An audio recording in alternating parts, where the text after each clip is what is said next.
জেউতি কলিতা বেহেনজি ঈশ্বরীয় ব্রহ্মকুমারীর আদলে সাধারণ মানুষের সঙ্গে প্রতারণা চালিয়ে যাচ্ছেন একাংশ ঈশ্বরীয় ব্রহ্মকুমারীর বিক্ষুব্ধ সদস্যরা।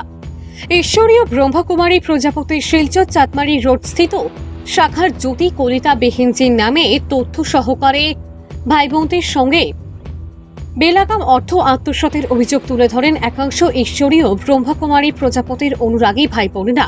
ওনারা বলেন, এই ঈশ্বরীয় ব্রহ্মকুমারী প্রজাপতি চেঙ্কুরি শাখা থেকে জেউতি কলিতা বেহেনজিকে অতি সত্বর অপসারণ না করা হলে বৃহত্তর আন্দোলনের দিকে অগ্রসর হবেন বলে হুঁশিয়ারি দেন রিপননাথ সহ অন্যান্যরা।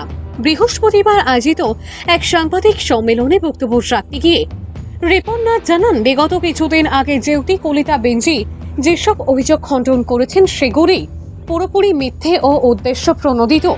কারণ ব্রহ্মকুমারী সংস্থায় যেসব ছাত্রছাত্রীরা আসেন তারা প্রতি মাসেই 1000 বা 500 টাকা থেকে শুরু করে কেউ কেউ আবার 2000 ও 3000 টাকা করে প্রতি মাসে দিয়ে থাকেন। পরবর্তীতে তাদের কোনো ধরনের রসিদ ও প্রদান করা হয়নি। মোট 200 থেকে 250 ছাত্রছাত্রীরা সেখানে ধার্মিক শিক্ষা নিয়ে থাকেন। সে কথাগুলো তো জেউতি কলিতা বেঞ্জি একবারও বলেননি। এদিকে কণিকা মাতাকে উচ্ছেদ করে নিজের ভাই ও ভাতিজাকে সেখানে রাখার উদ্দেশ্যে জেউতি কলিতা বেঞ্জি উঠে পড়ে লেগেছে বলে অভিযোগ রিপননাথের। অন্যান্য বিভিন্ন অভিযোগ তুলে ধরে জেউতি কলিতা বেঞ্জিকে অতি সত্বর অপসারণ করার দাবি জানিয়েছেন তিনি। না হলে আগামীতে আন্দোলন তীব্রতর রূপ নেবে বলে এদিন কড়া স্বরে হুঁশিয়ারি দিয়েছেন রিপননাথ সহ অন্যান্যরা। সাংবাদিক সম্মেলনে সুমন্ত পাল, পীযূষ চৌধুরী, রামানুজ ভট্টাচার্য, মন্না দেবনাথ, সুব্রতনাথ, জয় ভট্টাচার্য প্রমুখ উপস্থিত ছিলেন। আমরা আজকের যে প্রেস মিটটা আমরা যে ডাকাইছি কেন, সেইটা হইল গিয়া সেই দিন ব্রহ্মকুমারী সেন্টারে যে জেউতি কলিতা যে ইয়েটা করছেন, প্রেস মিটটা করছেন, সেইখানে যে অনেকগুলা কথা খণ্ডন করছেন, তাই মিথ্যা কথা বলিয়া এই সবগুলা যে কোনোটাই মিথ্যা নাই, সবগুলাই সত্য কথা, এগুলো আমরা একটু খুঁড়িয়ে দিলাম। কারণ তাই অসম্পূর্ণ প্রেস মিট করছেন সেই দিন। যে তাই কইছেন যে এইখানের যে 2 বান্ডারির মধ্যে টাকা দেওয়া হয় কাঠের বাক্সে, এইগুলা দিয়েই সেন্টার চলে, এটা সম্পূর্ণ মিথ্যা কথা। কারণ এইখানে মান্থলি সেবার যে পয়সাটা, এই কথা তাই কোনো জায়গাতেই কিন্তু উল্লেখ করেন নাই। মান্থলি প্রত্যেক স্টুডেন্ট এখানে যারা যে 200-250 স্টুডেন্ট যায়, যারা যায় এবং যারা যায় না, ঘরে থাকে অনেকেই, ঘরে থেকে ক্লাস করে অনেকেই আছে, সবাই কিন্তু 1000, 500, 2000 এরকম 3000 এরকম করে টাকা সবাই দেয়। এই টাকাটার কথা কিন্তু কোনোবার একবারে উল্লেখ করেন নাই। এই টাকাটা কোনো রসিদ দিয়া তাই কোনো দিন নেয় নাই, এবং এই টাকাটা কোনো রসিদ তাই কোনো দিন দেখাইতে পারতো না, কারণ কোনো কাউরে রসিদ দেয় নাই।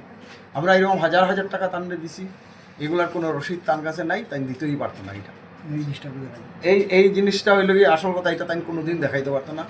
2 নম্বর কথা, কণিকা মাতা সম্পর্কে যে তাই কইছে যে কণিকা মাতার আরও বাড়ি আছে, কণিকা মাতার আরও 10টা বাড়ি থাকতে পারে, বাট কণিকা মাতার এই বাড়ির থেকে তো উচ্ছেদ করা হয়েছে, এটা ফ্যাক্ট। এবং আজকেও কণিকা মাতা তার বাড়িতে নাই। এটার লাগে কোনো রকেট সায়েন্স দেখতে লাগতো না যে কণিকা মাতার বাড়ি থেকে উচ্ছেদ করা হয়েছে কিনা, তার ল্যাট্রিন বাথরুম ভাঙিয়া পালানো হয়েছে।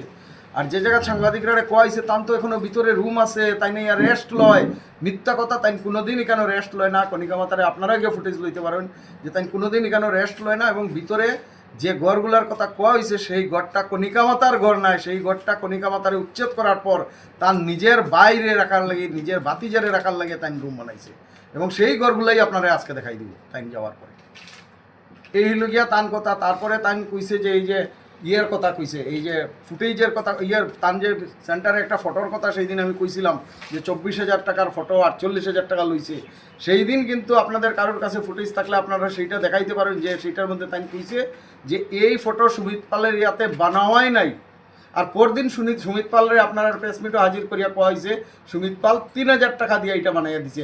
আবার ফিরিয়া লাস্টে ক্লারিফিকেশন দিছে না, এটা তো তাই ডোনেট করছে। তার মানে পুরানা কোনো কাগজ দেখানি হইতো না। এই ব্যবস্থাটা এই কথা কইয়া পাক্কা করে দেওয়া হয়েছে যে তাই ডোনেট করছে, এটা কইছে। এটাও মিথ্যা কথা সম্পূর্ণ।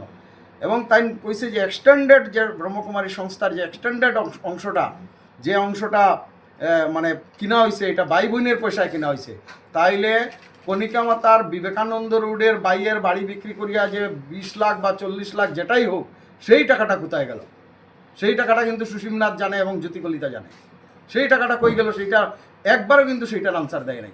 আচ্ছা, আরেকটা ইম্পর্টেন্ট কথা, যে শিলচর শহরে যদি কোনো বিল্ডিং বানানি হয়, সেগুলো পারমিশন লইয়া বানানি হয়, সেই ধরনের কোনো বিল্ডিং যদি ক্র্যাক হয় এবং কোনো বাড়ির সাইডে বিল্ডিং যদি তেড়া হয়, সেই উল্টা দিকের বাড়িতেই বিল্ডিং পড়ে যাওয়ার চান্স আছে।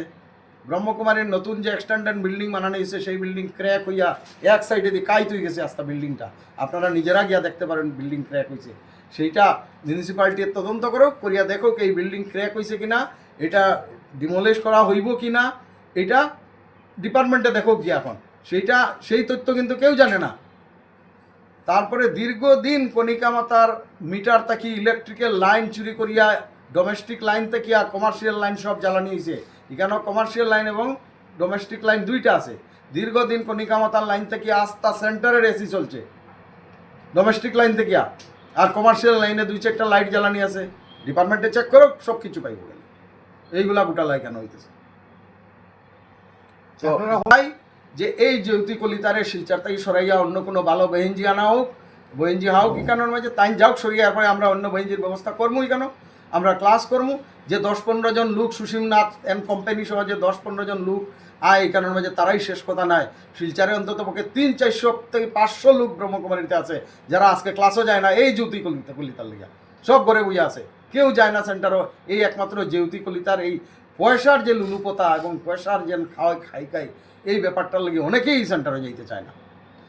ভদ্রমহিলার কাছে ধর্ম সম্পর্কে কোনো ইয়ে নাই, রোজ দিন ভদ্রমহিলার পয়সা লাগে এটাই। আর আপনারা গুমরাহ করার লাগে এত সব কথা কইছে যে এই 2টা বক্সের টাকা 5 টাকা 10 টাকা দিয়ে সেন্টার চলে, কোনোদিনই না। এটা যে এই যে হাতের মধ্যে যে মুট 500 টাকার নোট মানুষকে ধরে দেয়, সেই কথা তো আপনাদের কেউ কোনো জায়গাতে বলে নাই তাই।